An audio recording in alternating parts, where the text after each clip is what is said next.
people do drugs everywhere, and there's just as much a percentage of people doing drugs at a rock concert or a football game or an opera or wherever there are people do drugs, and if they want to do drugs, they're going to do them whether there's a warehouse party or not. The music is definitely the key, you know? I mean, my heart is into the music. I'm here for the music. I'm not here for the drugs. I'm just here to listen to the music because the music is my drug, you know? I mean, the hippies talked about it for ages. Dawning of the age of Aquarius. It's here. It's coming. 2 years now. It's here, you know? And the kids that are feeling it are, fortunately,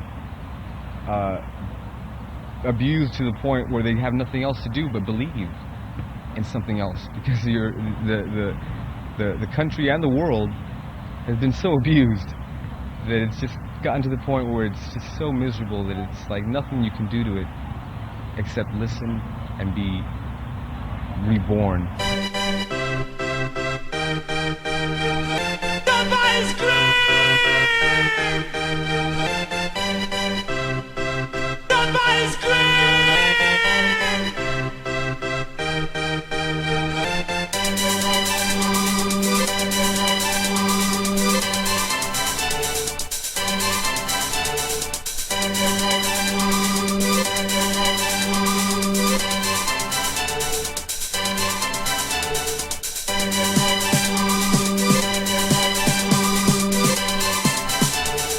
Hey, my name's BT, and I make organic electronic music is how I like to describe it. My whole kind of trip is like just about everything that I do on my records is generated by something organic, whether it's my hands, somebody else's hands, a mouth, or, you know, the cicadas in the woods, whatever it is.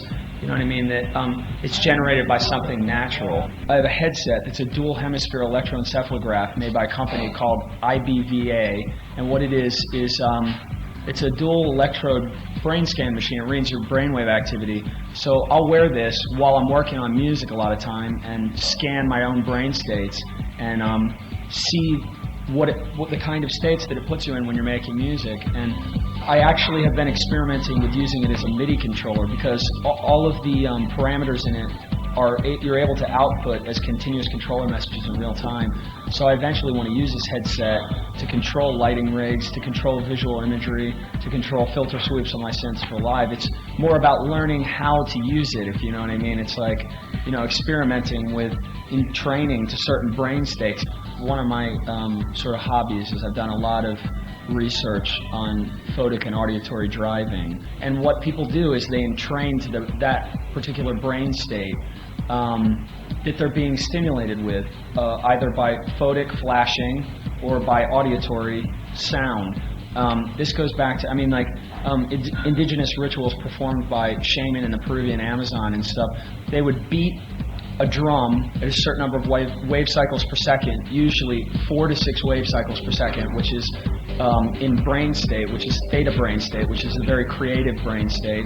And then they'd have someone else, while the shaman was beating the drum, flaming, fanning the flames on a fire at the same time, at the same speed, and people would all eventually entrain into this brain state. In modern club culture and in seeing modern club events and modern rave events and things like that, you're seeing people entrained to the same brain state. You've got strobes, you have lighting that everyone's taking in, you have big time photic driving, and the music is auditory.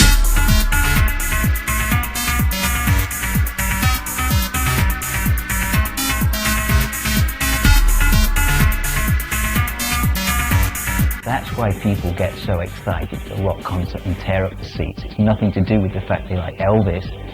It's because their metabolism is being governed by the bass and the rhythm and the light. And that's what it's all about. And that's what's interesting with rave and techno culture, is it has reduced down in the West for the first time what is so-called popular music and youth culture to a ritual which admits to and utilizes the most arcane and ancient methods for achievement of altered states and a celebration of that contact with otherness. Standing in the middle of a dance floor, even if you're on something or if you're not on something, I've had moments where I've just been overwhelmed. Like, you know that chill feeling you get, like the kind of like, you know, the overwhelmed sensation that something wonderful is going on. There is something there, there's an energy, a vibe that just draws you to it, and it's like a love, it's just pure, it's love, you know? It's a good feeling. It definitely gets your soul to a level that you can't reach just by, you know, being normal or being a regular person every day. After you're dancing for like 10 hours straight, you kind of tend to like transcend your normal capabilities. When we talk about these altered states of consciousness, we're really talking about changing the way that we perceive time. You're listening to these drums, it's really loud, your whole body's vibrating, and pretty soon you lose track of time, and your rhythm sort of starts to sync up with the rhythm of the drums, and when you're with a group of people and everybody syncs up, then you can connect with everybody on a higher level.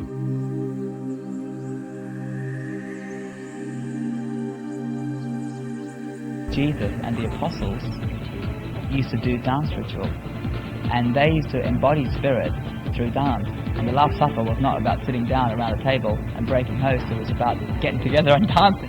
It was a total, like, as close as you can get to God. This is the closest I've ever felt to being with God. Rave music and techno music and the new dance music is the flowering of new spirituality. Well, Earth Dance happened last year in October. It was October the 4th, and it was the global dance party for planetary peace. It was 21 locations around the world hooked up on one day. So the highlight of the event was this one track that was played at the same time by every single DJ.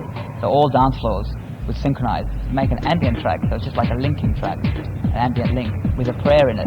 It was just invoking peace for the planet, peace for, you know, Tibet, and peace for ourselves, you know. So every Tibetan organization in every country was involved with each event. And the Germans, they're incredible. I mean, they worked with this group who are building homes for Tibetan children in Tibet, whose parents get taken away by the Chinese government and put in jail, so these kids have nowhere to go, so they end up dying in winter. We went to Dharamsala in India, where the Dalai Lama lives. Your consciousness is expanded because of this supernatural thing that happened to you, and that's what happened for me. It changed me forever. I was never the same after I went to my first rave. It changed me. Before I was in the scene, I was a little punk, you know what I'm saying? I was a little gang member. Just like, I don't know, I was just a little hooligan, I was a little punk, but now it's like, I can walk up to anybody and totally be social, you know what I'm saying? Be like, what's up, how you doing? And it's a good feeling to be able to be like that, you know what I'm saying? It's like, it makes me feel good to be able to go up to somebody without being a little punk and want to bite their head off. I'm a lot more accepting of other people and other types, and I respect like people for what they are. It's about living life creatively, and you know, like that's where true fulfillment comes, is in making an interesting life for yourself and allowing other people to make an interesting life for themselves as well. If you really want to change your life, I mean, it's like, you know, you get up, you do something in a day, and then you go to sleep, and then you're like, oh, you know, today sucked, but tomorrow's going to be another day, and then chances are it goes that same way, just again like the last day. And it's like, you know, if you really want to break that pattern, don't go to sleep. You know, stay up all night. Find some place where somebody's going to stay up all night. Watch the sun come up.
to a CD, bass bin rumbling through your gut at 5 in the morning. I mean, you can't bottle the feeling of just total euphoria. Like when a DJ just brings you like this level where you're just like totally out of your head. You should let go of all your inhibitions and dance your fucking socks off. Because that letting go process will open you up. If